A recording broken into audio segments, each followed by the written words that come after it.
Question number 7, Metiria Turei. Tēnā koe, Mr Speaker, tēnā koutou i te whare. Ko taku pātai ki te pirimia ka wiwi tūai a ia I runga I te mana o tana tauākī e pāna ki te mākete whiwhinga whare. My advice is to believe in the system because it will work for young people. Speaker. The Right Honourable Prime Minister. Speaker, yes. However, the system would definitely not work for young homeowners if house prices crash by half, as advocated by that member. That Green Labor policy would be a war on the poor. Supplementary. Order. Supplementary. Order. Supplementary question, Metiria Turei. Thank you, Mr Speaker. How exactly is the system working for the young Aucklanders trying to save a deposit while the average house price rises $570 a day and their rent rises twice as fast as their wages? The Right Honourable Prime Minister. Well, Mr Speaker, I think there are a number of factors when you're a young person. I mean, one certainly is access to quality education that's improving under this government.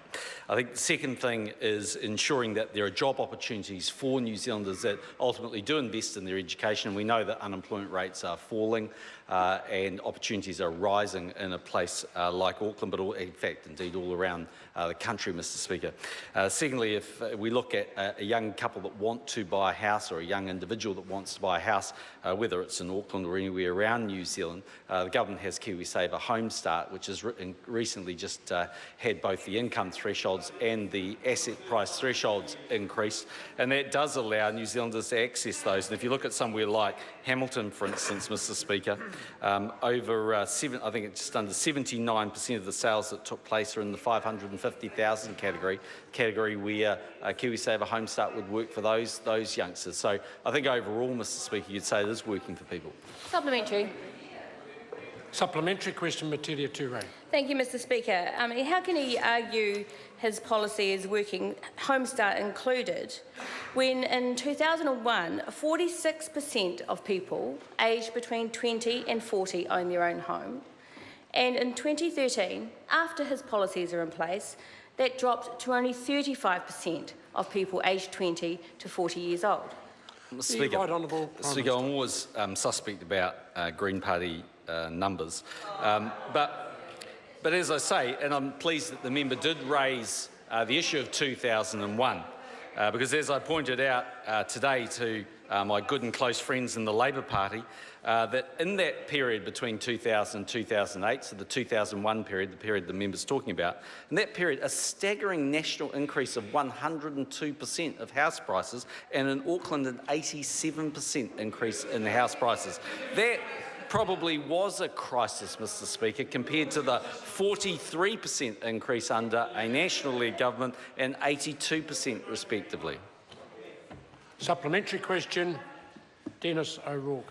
What advice would the Prime Minister give to many grandparents and parents who own their own homes when asked by their grandchildren or children why it is that they cannot realistically expect to become homeowners themselves, especially if they live in Auckland?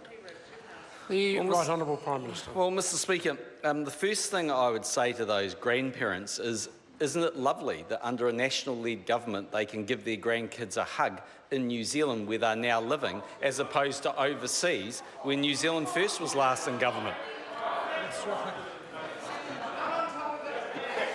Order. Order. Order. Supplementary question, Metiria Turei. Is the Prime Minister generally... Order. Is the Prime Minister seriously telling New Zealand families that it's perfectly fine to give their grandchildren a hug and then send them back out to their cars to sleep because homelessness has become such a serious issue in this country? Is that what he's saying to New Zealanders now? Right Honourable Prime Minister. Mr Speaker, no. But what I am saying, Mr Speaker, is that what you've seen in the last period of time in New Zealand is a significant number of New Zealanders returning and a significant number of New Zealanders choosing not to go. Personally, I think that's a vote of confidence by those New Zealanders in our country and in our future.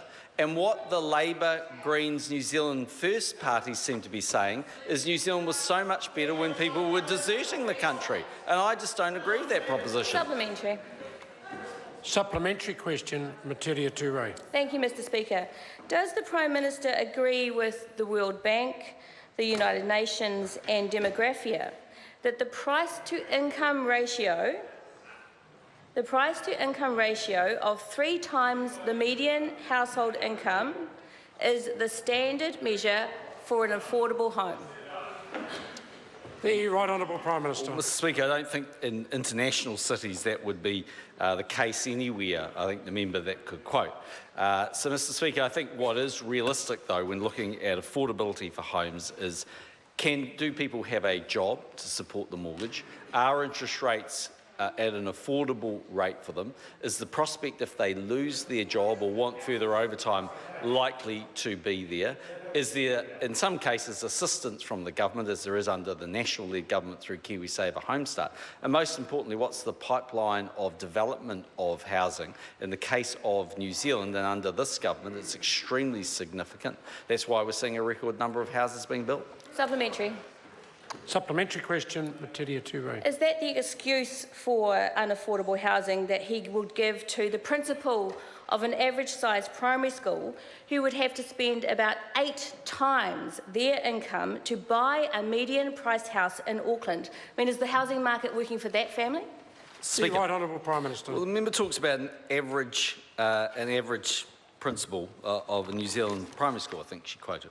Well, Mr Speaker, if they live in Hamilton, 71% of all sales that took place were under 500 grand.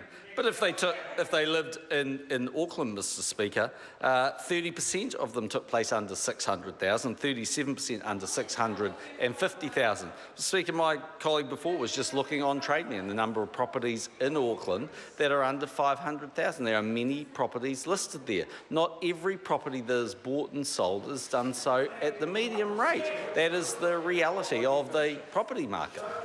Supplementary. Order. Order. Order.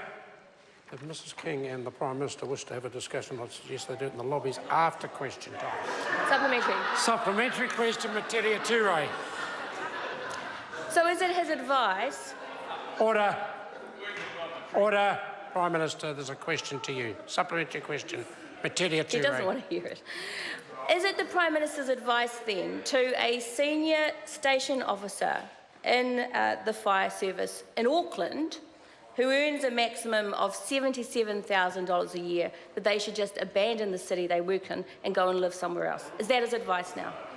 The Right Honourable Prime Minister. No, Mr Speaker, but in many cases, and members quoted one, $77,000 plus all probability, these are relationships where there's two households, two members of the household working. So again, let's just argue that the other partner is earning $50,000 or $60,000 a year. They've got an income of about $140,000 a year. Now, I accept that there are people that earn more than that, and I accept that there are people that earn less. So $140,000 a year on very low interest rates, they will be able to afford a property in Auckland. May not be the property that the member's talking about, but there will be properties they can afford at those levels. Question